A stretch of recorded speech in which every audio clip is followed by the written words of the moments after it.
Now, I might screw this name up, and I apologize, okay? And there's another thing I'm going to screw up right with. Gediminas. My name's Gediminas, and I'm a 24-year-old karate coach from Lithuania. Lithuania has a tremendous track and field, including the discus tradition, so welcome aboard. First off, I just want to say how much I love your podcast. It's been a huge inspiration for me. Thank you. You're welcome. I love doing this. I've got a question I can't stop thinking about. Okay, if you could design a training plan to keep someone physically healthy, not focused on professional sports, from age 4 all the way into their 80s and beyond, what would it look like? I know everyone's different. Some people are born for deadlifting, but just want to play golf. Others love karate, or karate, as I've heard on television, and luckily have the bodies for it. But what I'm really asking is, if you could lay out basic guidelines for how to train throughout life, from kindergarten to retirement home, what would it look like? This question came to me after reading Easy Strength. You can get the book Easy Strength at danjohnuniversity.com/bookstore. I have Easy Strength Omni book there, and a rather poor selling book called Easy Strength for Fat Loss, which I think is really good. And the results people are getting are fantastic, but the market for fat loss is just maybe overdone.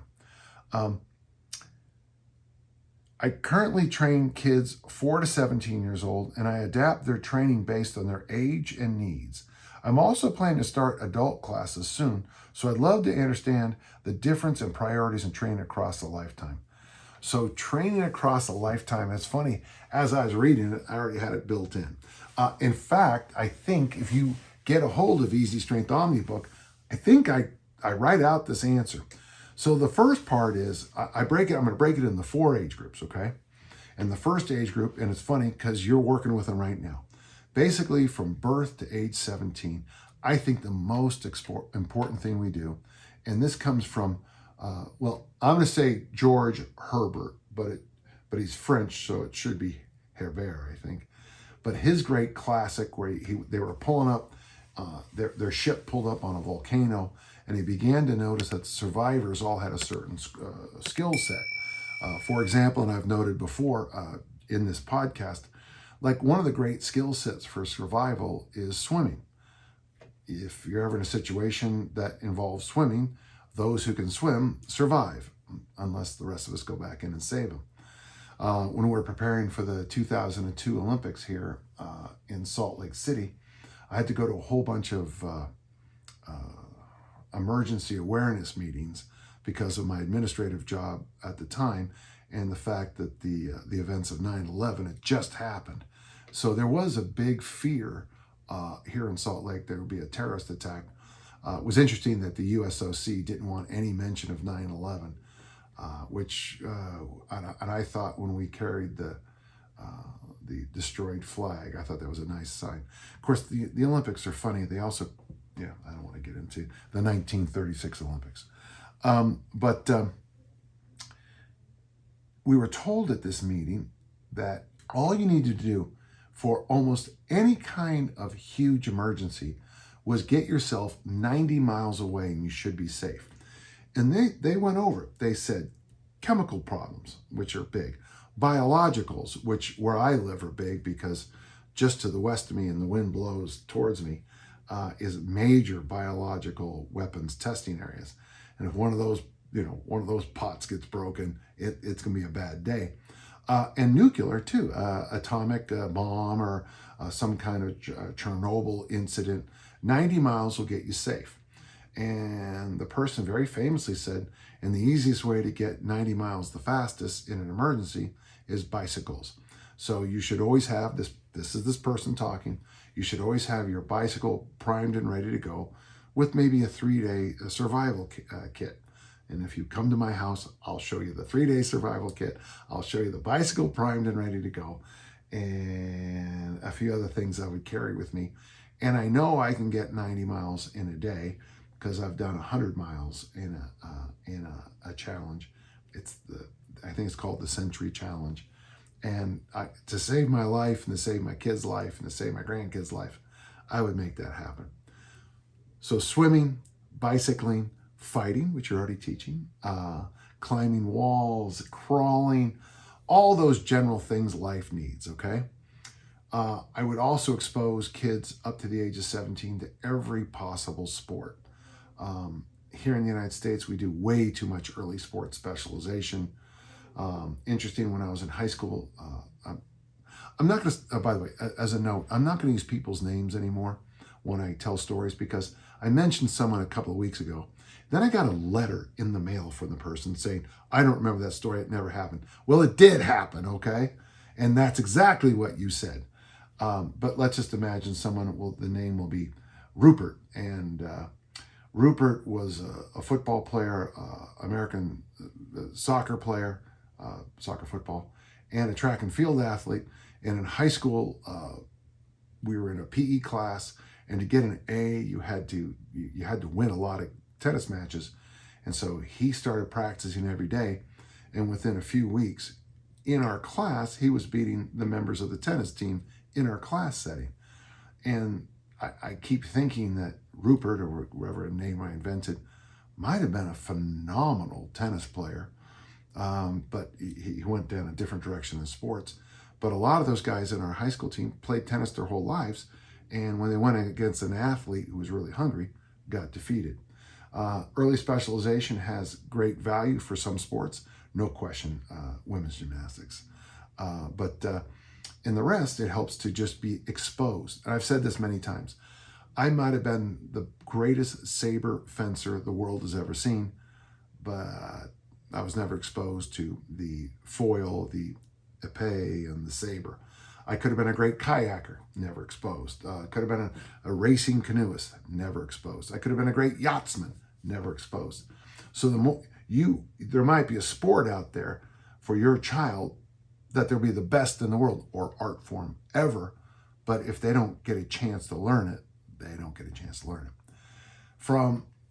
So basically that's up to about age 16, 17. So the next big period of your life is where you really do get that bonus of secondary puberty and all the rest. So from 17 to about 35, I would say the most important years of your life, physically and financially. If you make good choices like get a full scholarship to go to university, do really well, have a roommate who starts a company, and you become an early investor, and then you make a lot of money, and at age 21, you put it all in a savings account. You put $10 million in a savings account that you're not going to look at until you're 70. Trust me, by the time you're 70, you'll be doing pretty well. Physically, the most important thing, it's great, that line from Art Devaney got him in trouble. Don't get fat in the first place. This is the time to do ballistic sports, ballistic lifting. So what I would recommend at this time, this is when you should learn the Olympic lifts. This is when you learn the kettlebell ballistics, the GS sport family. This would be a good time to get out there and do some explosive stuff. When you hit 36 to 55, I would call that now middle age, but at my age, it's funny when somebody told me not long ago I was middle age, and I'm like, the math doesn't work there at age 68, But that's the time to do the power lifts. Get your base strength up, get that strength level as high as you can. So just like getting your career as far as you can, raising your kids as well as you can, that's basically those years, 36 to 55, at least for a lot of us. I know some people have kids younger or whatever, but still, those are the formative years. If you had a kid at 20 and you're 36, you got a teenager and you got someone learning how to drive, it's a good time to be a good parent. And then after 55, 56 plus, that's the time where finally, and that's where I'm at now, that's where finally mobility and bodybuilding become most crucial. Someone quoted me last week, and I can't believe I said it because it was brilliant, but what part of aging do you think will make you more mobile? And I read it was on the internet, and it was my quote with my name on it. I thought, hey, that's really good. I'm going to steal that. I might have said it, but it's a good point. What part of aging do you think is going to make you leaner? What part of aging do you think is going to make your muscles grow? What part of aging is going to make your joints more fluid? What part of aging is going to help, go down the list, check, check, check. So 56 and above, bodybuilding. Now, if you took care of this correctly, and I'm going to do this, pat myself in the back because I feel I did. At my age, when I shifted over to bodybuilding, when someone said, we're going to do incline bench presses, I went, oh, what is an incline? Of course I knew what it was. Having that toolkit built in the first 2 decades of your life allows you to continue to change and morph over time. So for training for longevity, if you can pull it off, learn everything you can up to age 16, including how to drive, and drive defensively and not like an idiot. From 17 to 35, get those explosive stuff in. If you're an athlete, play your sport, make your money, cash out, invest wisely. The best gift you can give an 18-year-old, at least here in America, is put $2,000 when they turn 18 into an IRA or Roth IRA, and not tell them that for another 30 years or 40 years. And just one day it all just shows up.